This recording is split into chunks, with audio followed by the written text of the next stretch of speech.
Halo Logistician, aku Minlog alias Mimin Logistik. Di video kali ini, Minlog akan membahas dasar-dasar kebakaran. Kalian pernah mendengar atau melihat kebakaran di sebuah lokasi tertentu bukan? Misalnya di kampus, tempat perbelanjaan, perkantoran, pasar, ataupun kompleks perumahan.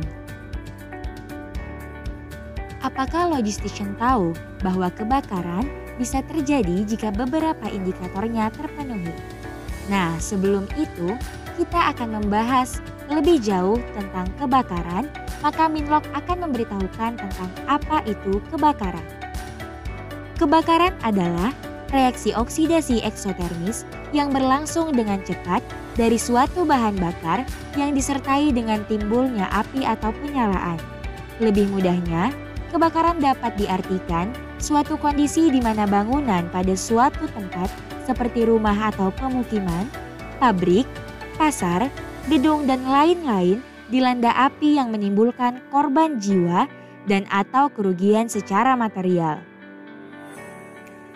Ada beberapa indikator yang menjadi penyebab kebakaran. Indikator tersebut adalah 1. Terdapat bahan bakar yang mudah terbakar, baik berupa bahan padat, cair, dan gas, misalnya kayu, bahan tekstil, minyak, atau bensin dan juga kertas. 2. Terdapat suhu tinggi yang disebabkan oleh sumber panas seperti arus pendek, gesekan, kompresi udara, dan reaksi kimia. 3. Terdapat oksigen atau O2 yang cukup kandungannya yaitu sebesar lebih dari 12%, sehingga dapat kita simpulkan bahwa semakin besar kandungan oksigen di udara, maka api akan menyala semakin besar. Ketiga faktor tersebut ataupun ketiga indikator tersebut terdapat di dalam gambar yang sering disebut sebagai segitiga api atau fire triangle of combustion, yang di setiap sisinya terdapat panas, oksigen, dan bahan bakar. Jadi, jika indikator di atas terpenuhi, maka kebakaran dapat terjadi dengan mudah. Ketika kebakaran terjadi, api mengalami beberapa tahapan atau siklus yang menggambarkan proses perkembangannya.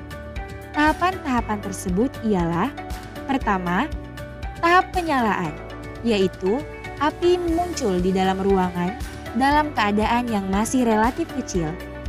Tahap kedua yaitu tahap pengembangan awal, yaitu api terus berkembang dengan didukung bahan bakar yang masih banyak. Tahap ketiga yaitu tahap penyalaan serentak, di mana pada tahap ini lonjakan api semakin besar yang mengakibatkan seluruh materi terbakar dan api sulit dikendalikan. Tahap keempat yaitu tahap pengembangan penuh, yang di mana ruangan beserta isinya terbakar sempurna. Dan tahap yang terakhir adalah tahap surut, yaitu seluruh materi terbakar habis dan api mulai padam.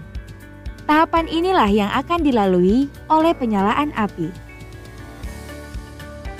Lalu, apakah ada cara untuk mendeteksi kebakaran yang akan terjadi? Tentu saja ada, Logistician semua. Untuk mendeteksi kebakaran yang akan terjadi, terdapat beberapa alat yang dapat kita gunakan. Alat tersebut ialah 1. Sprinkler, yaitu alat pemadam api otomatis yang dipasang pada gedung dengan ketinggian lebih dari 5 lantai atau fasilitas umum yang memiliki resiko kebakaran tinggi. 2. Fire alarm detectors, yaitu alarm yang berfungsi untuk mendeteksi kebakaran sejak dini. Terdapat beberapa jenis fire alarm detectors yang biasa digunakan di sebuah gedung, yaitu heat detector, smoke detector, carbon monoxide detector, multi-sensor detector, and manual call point.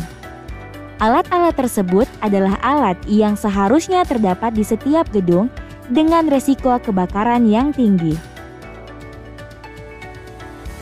Setelah menonton video ini, Logistician diharapkan dapat memahami bagaimana api dapat terbentuk dan alat-alat yang digunakan untuk mendeteksi kebakaran yang akan terjadi, sehingga Logistician dapat menerapkannya dalam kehidupan sehari-hari. Sampai sini dulu ya pembahasan kita mengenai dasar-dasar kebakaran. Minlok harap Logistician semua dapat memahami dan mengambil pelajaran dari video kali ini. Sampai jumpa di series pembelajaran video K3 selanjutnya. Dan jangan lupa juga ikuti media sosial kami untuk informasi lebih lanjut di @lpi_inbound. Terima kasih, sampai jumpa.